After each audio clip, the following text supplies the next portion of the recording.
Hello everyone, we are back with another video from Mineral and Energy Resources.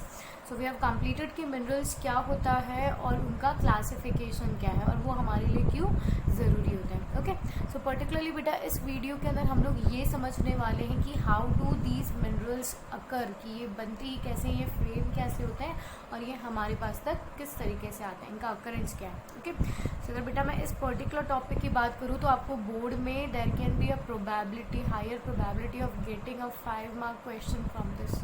Okay, it is a very important topic of this particular chapter. Okay, so let's start. Mode of occurrence of minerals. See, अब basically तो आप भी बहुत अच्छे से जानते हो कि जनरली जो हमें मिनरल्स मिलते हैं वो ओर के फॉर्म में मिलते हैं, है ना. और आप भी जानते हो कि ये एक इम्प्योर फॉर्म होता है, ये एक रॉ फॉर्म होता है मिनरल का. जब हम लोग एक्सट्रैक्शन करते हैं, माइनिंग करते हैं, जब अर्थ को आप डिग आउट करने लगते हो तो डिग आउट करने के बाद में जो हमें जो सब्सटेंस मिलता है वो प्योर फॉर्म तो नहीं होता है ना. ठीक है, तो वो प्योर फॉर्म नहीं होकर के वो मिक्सचर होता है कंपोनेंट्स का, उसे हम लोग क्या बोल देते हैं. और बहुत सी बार एक और के अंदर बहुत सारे मिनरल्स मिल जाते हैं और बहुत सी बार एक और के अंदर केवल एक मिनरल मिलता है. वो इसकी कंपोजिशन पे मैटर करता है, डिपेंड करता है. ओके, तो जब हम लोग मोड ऑफ अकरेंस की बात कर रहे हैं यहाँ पे मिनरल्स की, तो minerals are found in ores. ये तो आप समझ चुके हो, अब आपको बता चुकी हूँ मैं पहले. मोर क्या होता है? It is a naturally occurring solid material from which a metal or valuable mineral can be extracted.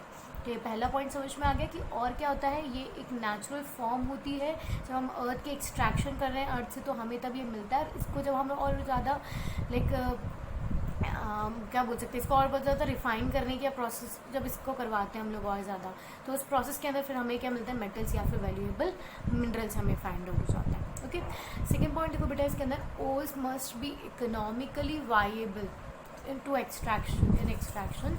तो इसका मतलब समझो कि फॉर एग्जांपल कि है ना, आप लोगों ने एक माइन खोली है. आपने मानो कि फॉर एग्जांपल आपने एक जिंक माइन खोली है. ठीक है, अब उस जिंक माइन के लिए आपको प्लेस वगैरह सब कुछ सारी चीज़ें मिल गई थी. अब आपको उस जिंक माइन के उसमें एक पर्टिकुलर मानो कि 1 kg जिंक को एक्सट्रैक्ट करने के लिए आपको 5 लाख रुपीज़ लग रहे हैं.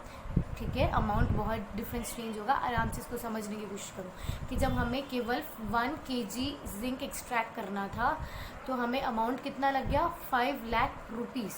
तो अब अगर मानो कि आपको 5 लाख रुपीज़ मिल रहे हैं, पर आपको जब आपने उस जिंक को बाहर निकाला, कॉस्ट तो आपकी क्या आ गई, 5 लाख रुपीज़. आपने जब जिंक को बाहर निकाला, या इस जगह गोल्ड ही ले लो, तो उस गोल्ड की जो वैल्यू थी वो 5 लाख रुपीज़ की नहीं थी. समझ रहे हो कि आपने जब एक्सट्रैक्शन किया और जिस मेटल और जिस मिनरल को बाहर निकाला, मानो उसके बाद आपने कभी कभी तो माइनिंग के अंदर बेटा करोड़ों रुपए लग जाते हैं, और पर जो वो मिनरल अगर बाहर निकाला जाता है और अगर वो इकोनॉमिकली या कमर्शियली करे तो उसकी इतनी वैल्यू नहीं है, तो कोई सेंस नहीं होगा, है ना. अब जैसे अगर मैं 5 लाख पे अगर मैं गोल्ड निकालूँ तो मेरे लिए ज़्यादा इंपॉर्टेंट होगा अगर मुझे बहुत गोल्ड मिल गया बहुत ईजीली. सो एक ये चीज़ समझने की कोशिश करो कि आपने ना खोदा पहाड़ जा कर के और निकली चुहिया उसमें से, तो आप वहाँ पे वो आपके लिए मिनरल का काम नहीं करेगा, क्योंकि आपको तो लॉस हो जाएगा कि जहाँ आपने 5 लाख रुपीज़ का एक्सपेंडिचर कर दिया और आपको जो जिंक मिला या गोल्ड मिला वो 2 to 3 लाख की वैल्यू का था, है ना. तो अब आपका लॉस हो गया. तो इस तरीके से मिनरल्स के लिए आपको 2 चीज़ समझनी पड़ेगी कि आप उस और को माइनिंग कब करोगे, जब हम लोग उस और को वो हमारे लिए मिनरल कब बनेगा. तो पहले तो हमारे लिए कमर्शियली वायबल भी होना चाहिए, और जो हमें सबसे रॉएस्ट फॉर्म मिलती है मिनरल्स की वो क्या होती है, और होती है. समझ में आ गया यहाँ तक. अब हम लोग मोड ऑफ अकरेंस के प्रॉपर पॉइंट्स यहाँ से समझेंगे. ठीक है बेटा, तो फर्स्ट होता है, जो फर्स्ट आपको अकरेंसेस मिलती है वो वेन्स और लोड्स में होती है. अब वेन्स और लोड्स को समझने की कोशिश करना मेरे साथ में. सी, मानो कि फॉर एग्जाम्पल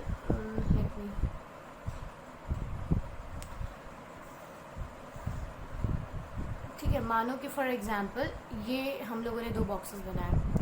ठीक है, यहाँ पे अब आपने पता है अब यहाँ पे क्या होता है बेटा, वेन्स और लोड्स के अंदर जो हमारे इग्नीशियस और मेटामॉर्फिक रॉक था, आपको ये चीज़ अच्छे से पता है. जो ये मानो ये अर्थ, किसी को आप अर्थ का मान लो, ये मॉल्टन मैग्मा है यहाँ पे. अब मॉल्टन मैग्मा जो है वो कंटिन्यूसली मूव करता है, ये भी हमें अच्छे से पता है.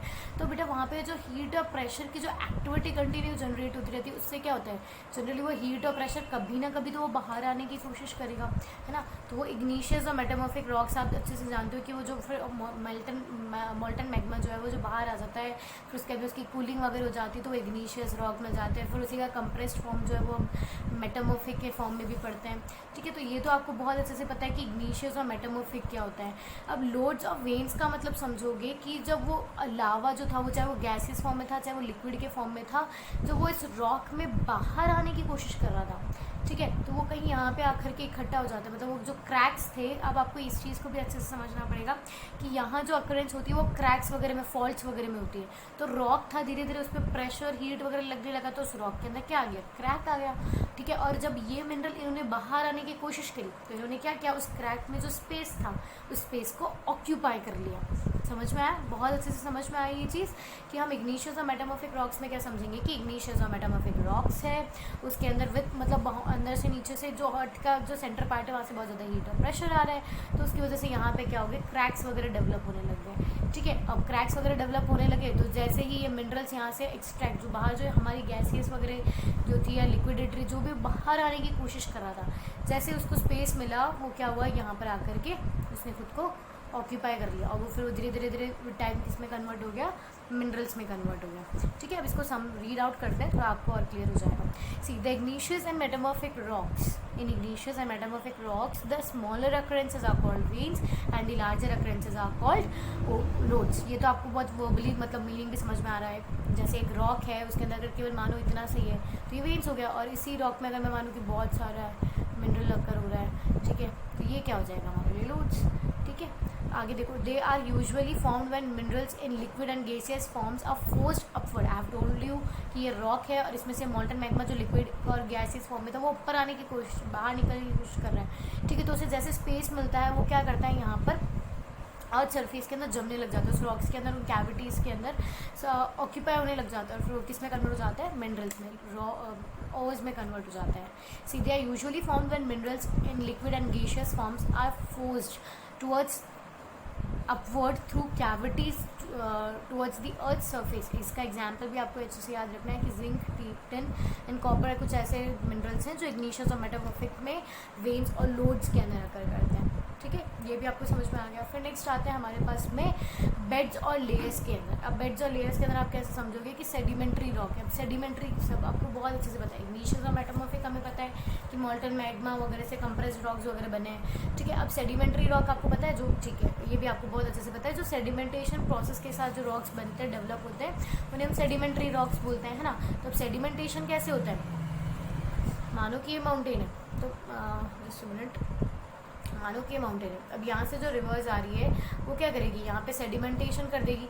अब इस सेडिमेंटेशन की वजह से जो भी पूरा माउंटेन्स वगैरह से जितने भी मिनरल्स आए थे वो धीरे धीरे यहाँ पर कैसे होने लग जाएंगे, यहाँ बेड्स के अंदर लेयर आउट होने लग जाएंगे। ओके, उसको हम सेडिमेंट्री बोलते हैं। बेटा यहाँ माइनिंग पता है कैसे होती है, इसका एग्जांपल देखो, कोल, तो आप समझ पाओगे कि मानो फॉर एग्जांपल कि यहाँ ऊपर तो सॉइल है और फिर यहाँ पे ना हमारा मिनरल है, हमारा कोल यहाँ पर है। ठीक है, तो अब इसके अंदर ये लोग क्या करते हैं ना कि अब माइनिंग सॉइल है तो ऊपर उसको ऐसा तो नहीं है कि अब पूरी ये जो शीट है इसी को आप रिमूव आउट कर लो, ऐसा नहीं होती। यहाँ पे ये लोग क्या करेंगे, एक टनल बनाएंगे। ठीक है, एक हो मतलब टनल बना करके आप डायरेक्ट इसके पास पहुँचेंगे, फिर यहाँ से भी एक्सट्रैक्शन स्टार्ट कर देंगे इनका। क्लियर है, ये चीज़ समझ में, यहाँ से आप एंटर करोगे, फिर ये पूरा यहाँ से डिग आउट करके सारा एक्सट्रैक्ट करके अपने साथ वापस बाहर ले जाओगे। ओके, तो सेडिमेंटेशन का मतलब समझ में है कि यहाँ जो मिनरल्स होते हैं वो बेड्स एंड लेयर्स में होते हैं। इससे पहले वेन्स और लोड्स याद करना था। वेन्स और लोड्स का मतलब भी समझ चुके हो, वेन्स जो स्मॉलर क्वांटिटीज़ होती है और लोड्स जो लार्जर क्वांटिटीज़ होती है। सेडिमेंट्री में कैसे आते हैं, बेड्स और लेयर्स के अंदर, दोनों समझ में आ गया। अब नेक्स्ट है हमारे पास डिकम्पोजिशन ऑफ सरफेस रॉक्स। अब बेटा आप ये समझने की कोशिश करो कि अब क्या होता है ना कि जैसे मानो कि फॉर एग्जांपल यहाँ पे प्लेन है, ओके, यहाँ पे जैसे मानो कि यहाँ के जो सरफेस रॉक्स वगैरह थे जो डेवलप हुए थे, ठीक है, अब इन रॉक्स में छोटे छोटे मिनरल्स भी हैं, तो धीरे धीरे प्रोसेस मानो कि रिवर्स के साथ में आया, कैसे भी आया।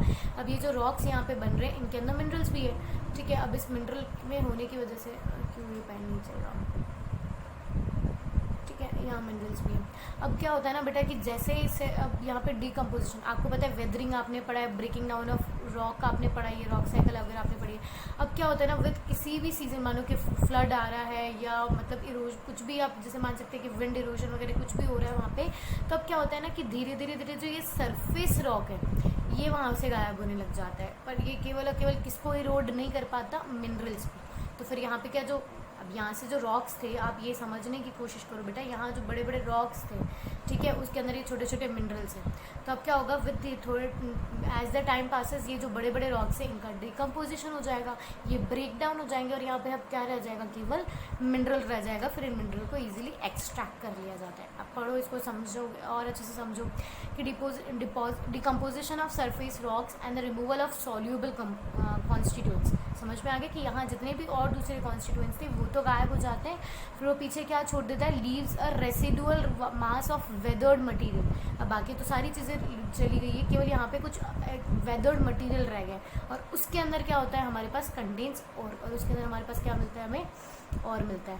अब इस टॉपिक को बहुत ज़रूरी है, मैं फिर समझा रही हूँ कि इससे आपको वन वर्ड के क्वेश्चंस भी मिलते हैं। आपको डायरेक्ट एनटीएससी में क्वेश्चन आ सकता है कि भाई बताओ कि इग्नीशियस वेन्स क्या होते हैं, लोड्स क्या होते हैं, कौन से एग्जाम्पल पूछ लिया जाएगा कि भाई बताओ आप मुझे कि सेडिमेंट्री रॉक से कौन सा मिनरल बन रहा है। इसीलिए बोल रही हूँ इसको समझना बहुत ज़्यादा ज़रूरी है। ओके, तो अब वापस से समझो, इग्नीशियस और मेटामॉर्फिक में क्या होता है कि एक अर्थ जो है वो उसका लिक्विड और गैसेस जो है वो आउटर अपवर्ड मूव करने की कोशिश करता है, फिर वो इन कैविटीज़, क्रैक्स और फॉल्स की वजह से कैविटीज़ में उसी रॉक में वहीं पर जम जाता है। तो जो उसकी अकरेंस होती है वो दो तरीके से होती है। अगर वो छोटे क्वांटिटी में जम रहा है, वहाँ इकट्ठा हो रहा है, तो वो वेन्स हो जाएगी, और अगर लार्जर क्वांटिटी में है तो वो लोड्स हो जाएगा।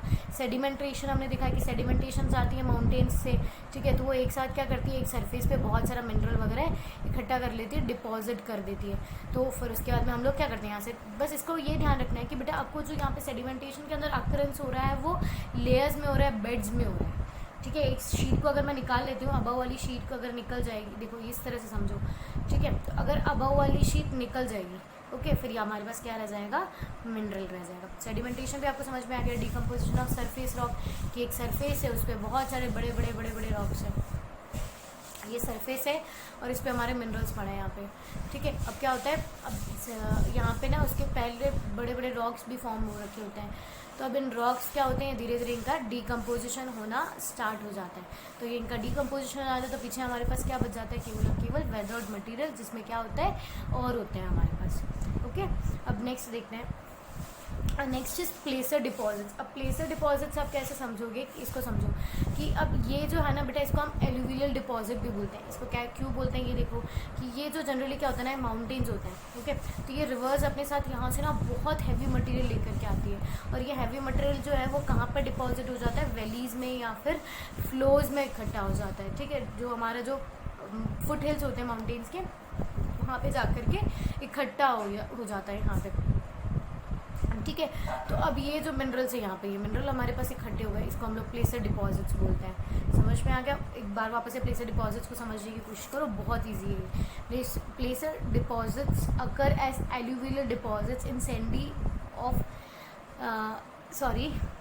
Of valley floors and the base of hills is called what, placer deposits. अब मतलब आपको ये चीज़ समझने की ज़रूरत है कि अब यहाँ पे प्लेसर डिपॉजिट्स किसे कहते हैं। यहाँ से हमारी मिनरल्स आई, रिवर्स आई, तो बेटा वहाँ पे ना बहुत ज़्यादा ब्रेकिंग डाउन वगैरह एक्टिविटीज़ होती है। अब जैसे मानो कि फॉर एग्जांपल इस चीज़ को समझने की कोशिश करो, in the base of hills, तो बेस कहाँ है, ये बेस है जहाँ पे माउंटेन पूरा खड़ा है, उसे हम बेस बोलेंगे। अब इसमें जैसे क्या कैसे बनता है, इसको भी समझने की कोशिश करो कि अब मानो कि ये माउंटेन था पहले, ठीक है, बहुत ज़्यादा इरोशनल एक्टिविटीज़ हुई, यहाँ पे ब्रेकिंग डाउन वगैरह हुआ है, तो ये चट्टान वगैरह टूट गई और ये धीरे धीरे आकर के यहाँ पे सेटल हो गई, ठीक है, सेडिमेंटेशन हुआ, तो ये हिल्स वगैरह बनने लग जाती हैं यहाँ पर भी, ठीक है। यहाँ पे भी छोटी छोटी मूवमेंट्स वगैरह क्रिएट होने लग जाते हैं, मतलब बहुत सारा सेडिमेंटेशन वगैरह आकर के डिपॉजिट हो जाता है। तो अब हमारे यहाँ जो मिनरल है ना, वो हमें यहाँ क्या मिल रहे हैं, माउंटेन के बिल्कुल एग्जैक्ट बेस के अंदर, जहाँ पे माउंटेन पूरा बना हुआ है, जहाँ हिल पूरी बनी हुई है, तो उसे हम लोग प्लेसर डिपॉजिट्स बोलते हैं, ओके। क्योंकि यहाँ पे पूरा एक अदर पार्ट रिमूव होकर के वहाँ पे एक न्यू पूरा डिपॉजिट हो रहा है, पूरा प्लेस वहाँ पे जनरेट हो रही है, ओके, उसे हम प्लेसर डिपॉजिट बोलते हैं। फिर लास्ट, अब सी मिनरल्स जो होते हैं वो बहुत अलग अलग फॉर्म में अवेलेबल होते हैं, हमें बहुत सारे फॉर्म में हमारे पास अक्कर होते हैं, पर आपका जो आइडेंटिफाइड है वो आपके चैप्टर में केवल आपको 5 याद करना है। तो सबसे पहले आपने वेन्स एंड लोड्स देखा, सेकेंड आपने बेड्स एंड लेयर्स के अंदर देखा, थर्ड हम लोगों ने डिकम्पोजिशन देखा, फिर उसके बाद में अभी हम लोगों ने फोर्थ में हम लोगों ने प्लेसर डिपॉजिट्स पढ़ा। फिफ्थ बहुत ईजी है, ठीक है। फिफ्थ अगर आप देखोगे तो उसमें क्या था, the ocean water contains vast varieties of minerals. आपने ओशन बेड्स वगैरह पे देखा होगा, है ना, वहाँ पे हमें कितने सारे, मतलब ओशन के अंदर, ओशन वाटर के अंदर बहुत सारे मिनरल मिल जाते हैं, तो that is common salt, magnesium etcetera, okay. ऐसे बेटा जब कल हम लोगों ने ना एक टर्म पढ़ी थी, हम लोग कल जब डेफिनेशन ऑफ मिनरल्स पढ़ रहे थे तो उस टाइम पे मैंने आपको बताई थी ये चीज़ कि geologist has defined minerals as, ठीक है। तो अब ये एक चीज़ आप समझने की कोशिश करो, इवन आपके एनसीईआरटीज़ में भी ये गिवन है कि जोग्राफर्स और जियोलॉजिस्ट कौन होते हैं। सी अब जो जोग्राफर्स होते हैं ना वो क्या करते हैं, पूरे पूरे अर्थ क्रस्ट की स्टडी करते हैं। मतलब मानो कि ये पूरा अर्थ क्रस्ट है हमारा, तो जोग्राफर्स जो है वो पूरे अर्थ क्रस्ट की स्टडी कर लेंगे, ठीक है। और उनके अर्थ क्रस्ट में ये मिनरल्स वगैरह कुछ एक दो ऐसी चीज़ें आ गई तो ये उसकी भी स्टडी कर लेते हैं। पर हम जियोलॉजिस्ट की बात करते हैं, जियोलॉजिस्ट क्या है, वो पर्टिकुलर एक मिनरल्स टू मिनरल के बारे में स्टडी करता है कि वो कैसे बना है, उसमें मतलब कैसे कैसे फिजिकल फीचर्स उसके डेवलप हुए, इसका केमिकल कंपोजिशन कैसे है, उसको बनने में कितना टाइम लगा था। तो अर्थ क्रस्ट इसको आप समझने की कोशिश करो तो it is the about the earth and it is below the. तो मैं अगर जैसे नॉर्मली अगर इसको आप बहुत इजी टर्म के अंदर समझने की कोशिश करोगे तो जोग्राफर्स जो है उनका कॉन्सेप्ट थोड़ा ब्रॉडर है, क्योंकि वो पूरे पूरे अर्थ क्रस्ट को पढ़ते हैं और वो मिनरल्स को केवल अर्थ क्रस्ट का एक छोटा सा पार्ट समझ के पढ़ते हैं, ठीक है। तो जो जियोलॉजिस्ट है हमारे वो केवल और केवल इसी मिनरल को पढ़ेंगे और वो इसी मिनरल की बहुत ज़्यादा डीप स्टडी कर लेंगे, ठीक है। तो जोग्राफर्स जो है वो तो पूरे पूरे अर्थ के बारे में पढ़ाई करेंगे और ये जो जियोलॉजिस्ट है वो इस अर्थ के पार्ट के, ठीक है, इस पर्टिकुलर केवल और केवल इस मिनरल के बारे में पढ़ाई करेंगे, ओके। तो ये भी क्लियर है, इसमें भी ज़्यादा कंफ्यूज होने की ज़रूरत नहीं है। सो अगर हम वापस से अभी तक चैप्टर को पूरा कंप्लीटली रिकॉल करते हैं तो मिनरल्स में आप लोगों ने क्या पढ़ा था, उनकी डेफिनेशन, उसकी इंपॉर्टेंस, उसका क्लासिफिकेशन और अकरेंस, है ना। अकरेंस में प्लीज़ पैनिक होने की कोई ज़रूरत नहीं है, बहुत तरीके से और बहुत अच्छे से इसको समझो।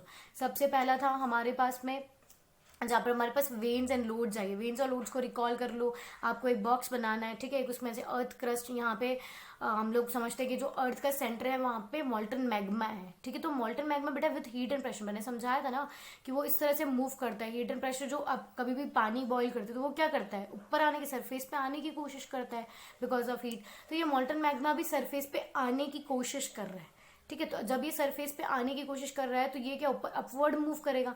तो जब ये बेटा अपवर्ड मूव करता है तो ऊपर अबाउ के जो रॉक्स हैं पहले से ही, ठीक है, जो अर्थ पे जो सरफेस पे जो पहले से रॉक्स वहां पर फ्रेम्ड थे, ठीक है, उसके अंदर भी बहुत सारी, मतलब वो रॉक के अंदर भी विथ टाइम उनमें भी ब्रेकिंग डाउन वगैरह होती है, उनमें भी क्रैक्स वगैरह डेवलप हो जाते हैं, फॉल्स डेवलप हो जाते हैं।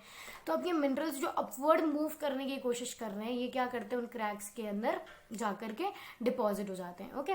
तो अब इनकी अकरेंस अगर कम क्वांटिटी में है तो इसको हम वेन्स बोलते हैं और अगर लार्जर क्वांटिटी में तो हम इसे लोड्स बोलते हैं। ये समझ में आ गया आपको। फिर सेकेंड हम लोगों ने पढ़ा था सेडिमेंटेशन। सेडिमेंटेशन भी आपको बहुत अच्छे से पता है कि सेडिमेंटेशन प्रोसेस कैसे होता है ना। तो अब सेडिमेंटेशन के अंदर क्या होता है कि जो मिनरल्स है वो हमारे, मानो इस रिवर से फ्लोट होकर के पहले मिनरल्स आए, वो यहाँ डिपॉजिट हो गए, फिर वापस आए, फिर वो यहाँ डिपॉजिट हो गए, फिर वापस आए, वो यहाँ डिपॉजिट हो गए। तो ये इस तरह से बेड्स और लेयर्स के अंदर इनके अकरेंसेज हो रही है, ओके। ये समझ में आ गया, इनके अंदर बेड्स और लेयर्स के अंदर इनकी अकरेंस हो रही है। तो फिर आप क्या करते हो, यहाँ से आप आपने अपना टनल वगैरह खोला और फिर उसके बाद में आपने यहाँ पे पूरा एक्सट्रैक्शन प्रोसेस करके पूरे मिनरल्स को डग आउट करके बाहर ले गए।